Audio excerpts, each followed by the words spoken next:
You want to create pleasantness in your happiness, in your home, we don't know. 3, 4 people are there, whether they're going to cooperate or not. If you want to create pleasantness in your city, there are too many people, we don't know whether they'll cooperate or not. If you want to create pleasantness in the world, you know. Nobody in this world happens 100% the way you want them. Did your parents happen 100% the way you want them? Did they? The children can say, it's okay. Did your friends happen 100% the way you want them? Did your spouse or partners happen 100% the way you want them? Not even your dog. These days they do their own things. Nobody happens 100% the way you want them, but that is not the problem. The problem is this one.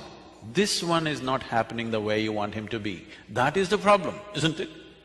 If this one happened 100% the way you want him, life around you, whichever way it happens, it's either a breeze or an adventure. Yes? It is either a gentle, the fragrance of the jasmine on a gentle breeze, or it's an adventure. There is no unpleasantness. Unpleasantness is happening from within you, never from outside of you. No, you don't know how unpleasant my boss is. No, he only causes at the most, if he's causing unpleasantness around you. He cannot cause unpleasantness within you, isn't it? This is your work. This is completely your work, isn't it? Why would anybody cause unpleasantness to himself? Simply because we have chosen to live unconsciously, just as a compulsive reaction to everything that's happening around us. For solutions, we are looking into books, we are looking into all kinds of things. We are always looking elsewhere, never inward. This happened. We are from Tennessee. In Tennessee, every family with some kind of tradition has their own leather-bound, large-sized Bible of their own. They're very proud of this. It's so large, you can barely open it, at least children cannot. One day a boy, 12 years of age, who was studying in a boarding school elsewhere, came home and he found this huge book sitting there and he opened it. A few pages he opened, a leaf which had been there in the book for a long time, it was dry, it flew out and fell down. Then he called out loudly, "Mama, come and see what I found." She said, "What is it that you have found?" "Mama, come and see, please come and see what I have found." She said, "Come, tell me, what have you found?"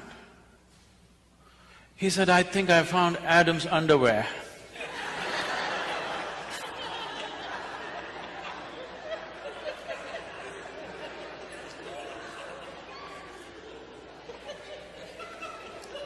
What is written there and how you perceive it is you, even now. Even now, how you experience every situation is you.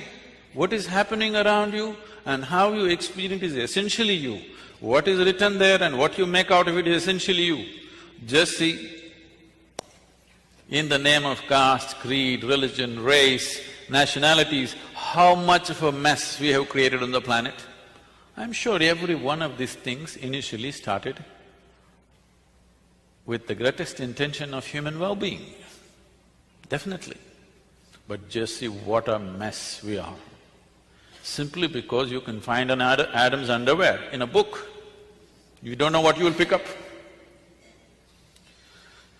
So, there is a way where there is no room for misinterpretation. That way is to turn inward, not to seek solutions outward. For outward things, you can seek outward solutions. For inner things, you seek inner solutions. Turning inward, what does it mean? Right now, as I earlier mentioned, the only way you can perceive is through five sense organs: seeing, hearing, smelling, tasting, touching. All these things are essentially outward bound. See, you can see what's around you. You cannot roll your eyeballs inward and scan yourself. You can hear this, but so much activity in this body, you cannot hear that. If an ant crawls upon this hand, you can feel it. So much blood flowing, you cannot feel it. In the very nature of things, sense organs are outward bound, but everything that you experience is happening from within. This is the fundamental human predicament.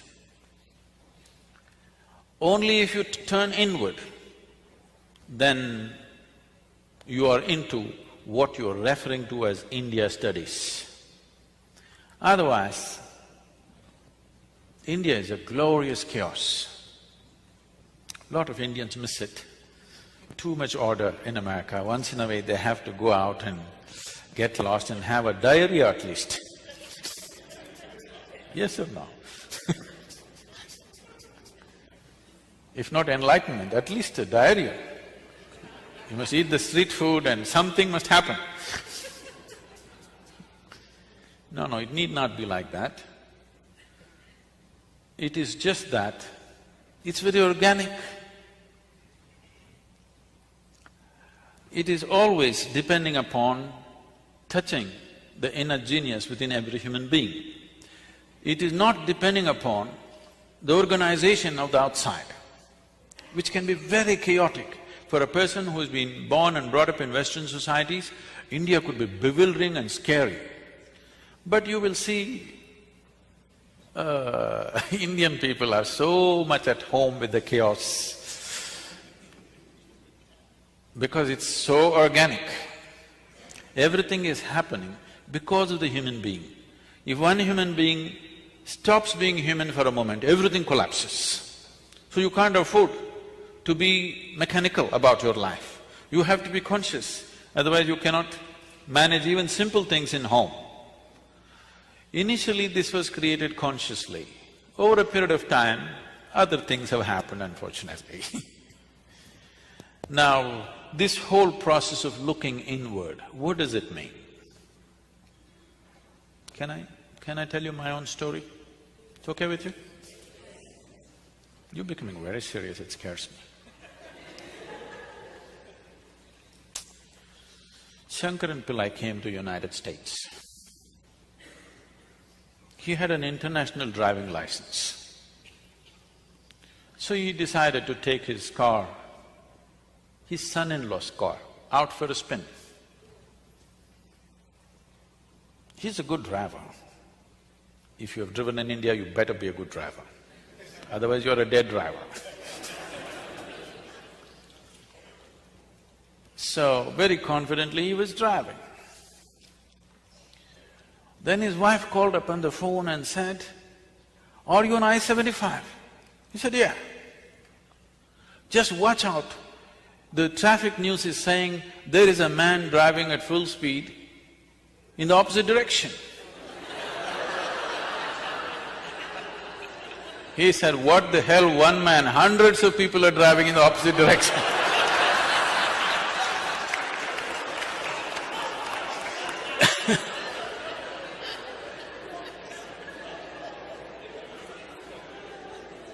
But he's very comfortable. So what does turning inward mean? This happened to me when I was just 3-4 years of age. Suddenly one day I realized, I don't know anything. I don't know anything means I don't know anything at all. If they give me a glass of water, I do not know what is water. When I say I do not know what is water, I know how to use it. I know if I drink it, it'll quench my thirst and so many other ways of using it. But I do not know what is water. Do you know what is water even today? With all this scientific exploration, you must understand, we have not understood a single atom in its entirety. We know how to use them, but we do not know what it is. even today. It is the only thing available in all the three states on the planet. 2/3 of the world, the planet itself is water, 2/3 of your body is water. If you want to look for life, you look for water. A drop of water means you think life is possible. It's the very basis of your existence on this planet. But you do not know what it is. So they give me a glass of water, I keep staring at this for 3-4 hours at a stretch. If I find a leaf, I will stare at it 5-6 hours. I sit up in my bed, staring at the darkness for the whole night. My dear father, being a physician, started thinking I need psychiatric evaluation. This boy is just staring at something or the other, unblinking for hours on end, he's lost it. My problem is, I look at this, I do not know what is this, how to shift my attention to something else, I'm just stuck to it, paying attention to it. In this condition, they sent me to school. I went to school and my mother told me, you must pay attention to the teacher. I went and paid attention. The kind of attention they would have never received in their life. Initially, I understood the words that they were speaking. After some time, I realized they're only making sounds. I am the one who's making up the meanings in my head. Even now, see, I'm only making sounds. Because you presume you know English language, you're making up the meanings. A language is a conspiracy between two people. Yes? Suppose I start talking in a language that you do not understand, it will be just sounds. Even now I'm only making sounds, you're making up the meanings. And there is a code book for this conspiracy called a dictionary. So I realized I'm making up all the meanings in my head, and I stopped making up the meanings. Just the sounds. These teachers come and keep on making sounds. The problem with most people is, the moment they cannot understand, they will not pay any attention. Please especially things that you do not understand, you must pay attention, isn't it? Yes or no? What you do not understand definitely needs your attention. But generally the thing is, the moment you cannot understand, you don't pay attention. Turn on the Chinese channel, just listen carefully, with full attention. You will see things will happen to you. So I just paid attention, not attaching any meanings to the sounds they were making. After some time, it became so amusing, these people going on making noises. A big smile spread on my face. They were not amused at all. I was very consistent with my education. Every monthly test, consistently I got 6 zeros. Because I gave it empty. Because I was made like this, I come home in the evening study hours, or 2 hours in the evening, you must study in the house. If I open the book, I stay like this, without reading a single word. For the next 2 hours, I will be just like this. All I need is just a dot on the paper, just a tiny speck on the paper. If I put my attention to it, the damn speck will take me somewhere. I won't read a single word, nor will I look around, nor will I do anything, simply. After 2 hours, I'll be in the same speck, unmoving from that. So my attention is like this, I'm paying attention to the teachers. So, I clearly remember this. When every month they give this report card, I don't know if you still have it. You still have that method of report cards? When the report card comes, some children will be strutting around, they are first, second, whatever. Some will be crying, they're terrified to go home because they got something. In my whole school days, all those 12 years, I never opened my report card. The teachers gave it to me, I took it and gave it to my dad. I thought this is a transaction between the two of them. I never wanted to, peep into that.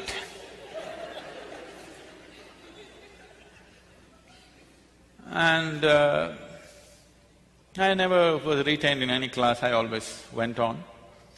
About 4 years ago, this school where I studied over 4 decades ago, they came to invite me for their 125th anniversary of the school.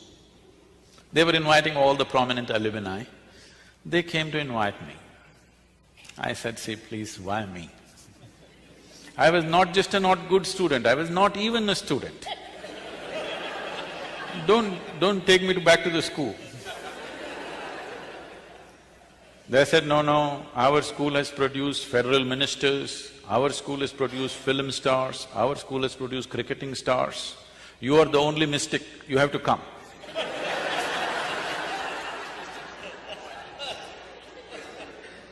I said, okay. And I stood up to speak in this quadrangle, the same oppressive buildings. I just looked like this, I suddenly saw this classroom and this whole situation came back to me. I was about 12 years of age. As usual, I am paying absolute attention to the teachers. I know the teachers past, present and future, but I don't hear a word of what they're talking. So that particular afternoon, this teacher is trying to get some response from me. But these are times when for 3, 4, 5 days, I wouldn't utter a single word. Because when you don't know anything, what do you say? What is there to say? You know nothing. If you look at a leaf, you don't understand that in entirety. If you look at anything, you don't understand in its fullness. So, there's nothing to say. He tried 35, 40 minutes trying to get some response. Nothing came out of me, I was paying full attention to him. He came, held me by the shoulder, shook me violently and said, you must either be the divine or the devil. I think you are the later. Till now, till that moment, my problem was, what is this, what is that, what is that, what is that? But there was one clarity that this is me. Suddenly this man confused me about this also. I looked, well, am I devil, am I divine, what the hell am I?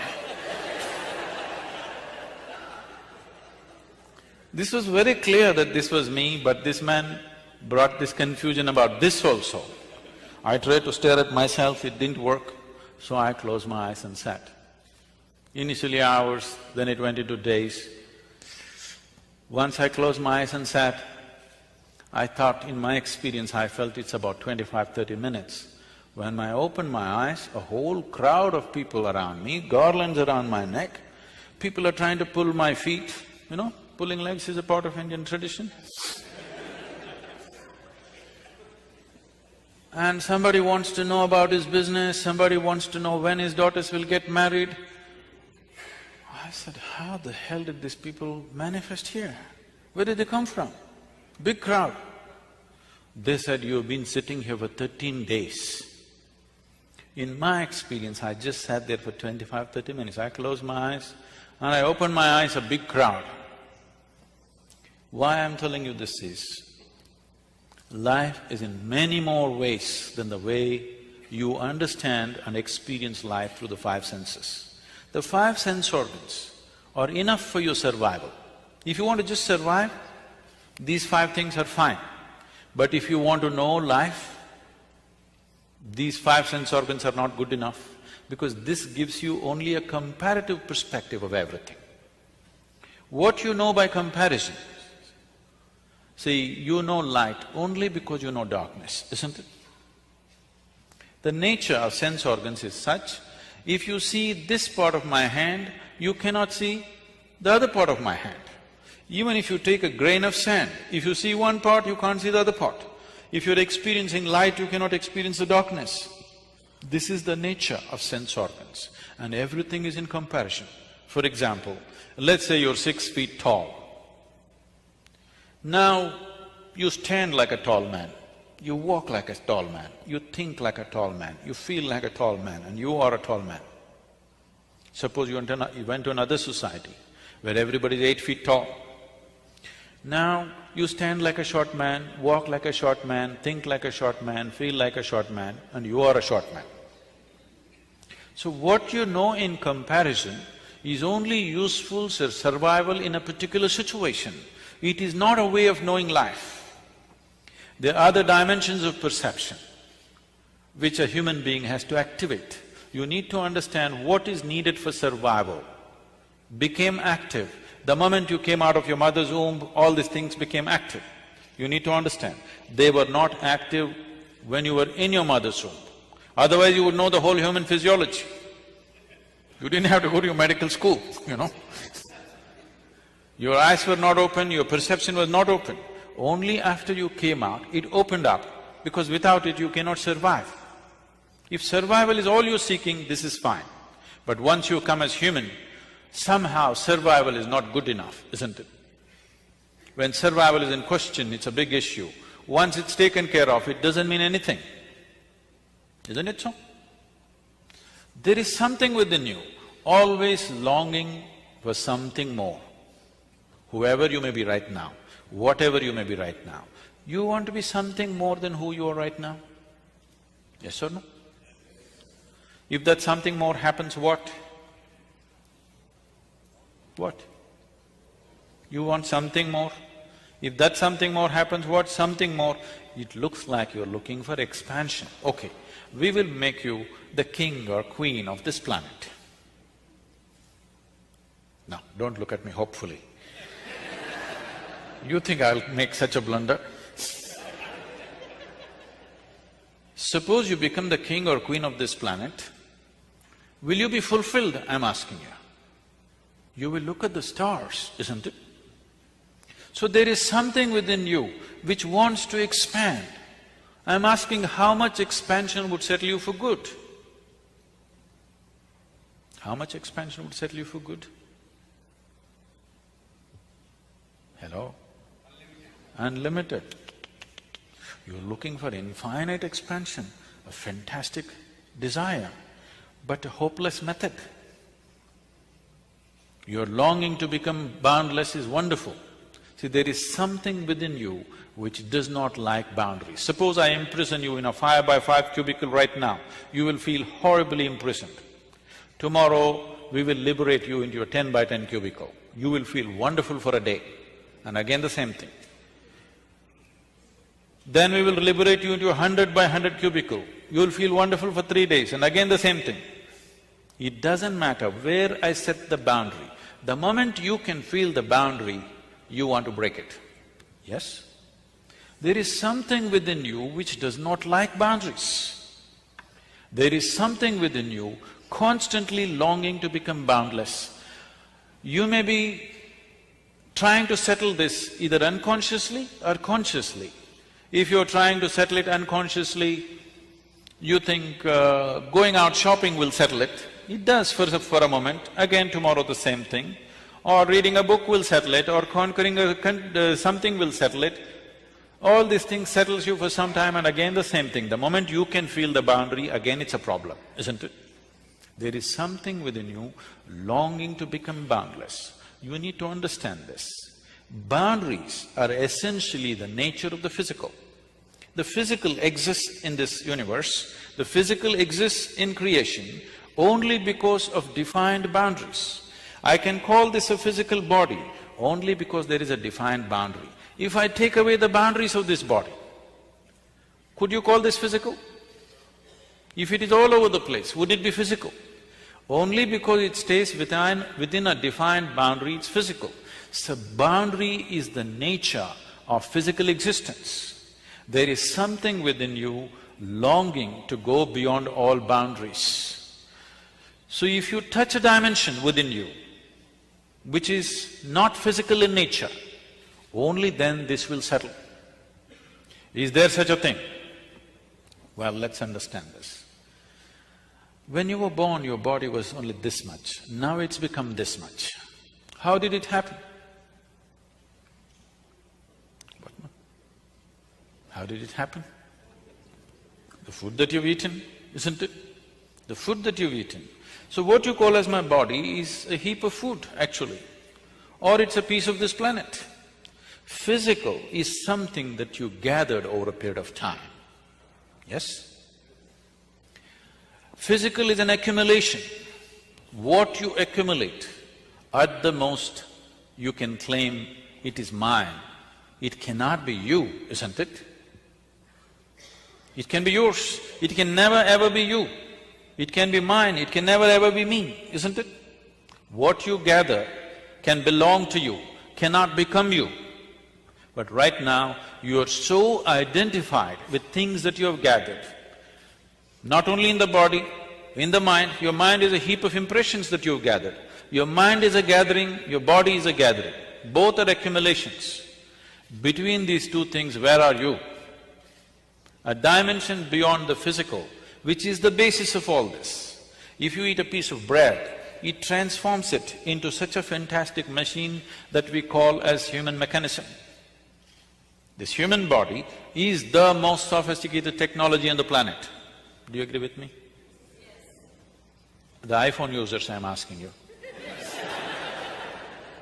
Because I see you so deeply engrossed in it, you seem to think it's more than the eye. Now, this is the highest level of technology found on the planet. Everything else is a small imitation of this, isn't it? And with what are you manufacturing this? With a piece of bread, with a carrot, with an apple, with whatever you eat. Just about anything that you eat, even if you eat the so-called junk food, even that is becoming wonderful technology. So there is an intelligence here, there is a competence here, which is capable of transforming a piece of bread into such a highly sophisticated machine. If only if you had access to this intelligence consciously, you would live your life magically, not miserably for sure. So how often do you touch this? Every human being touches it at some moment in his life. If you can consciously touch it, definitely you would stay in touch with it, isn't it? If you accidentally touch it, then it happens accidentally. Most beautiful moments in people's lives, unfortunately, are generally accidental. People come and tell me, Sadhguru, I met such a wonderful person. I say, stop. Why are you not that wonderful person? Why is it that you're meeting such wonderful people? If you are feeling absolutely wonderful, anything that you look at looks wonderful, isn't it? Yes or no? Have you noticed this? When you're happy, you appreciate everything. When you're miserable, everything is… the whole creation is a rubbish. Yes or no? So this possibility is not in the Himalayan cave. This possibility is not geographically located in India.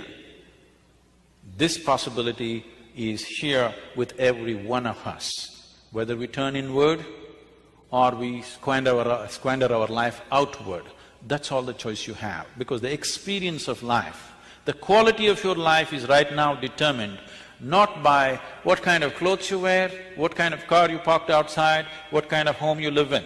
This moment, what is the nature of your experience? Is it immensely pleasant or unpleasant or seesawing between the two? That determines the quality of your life.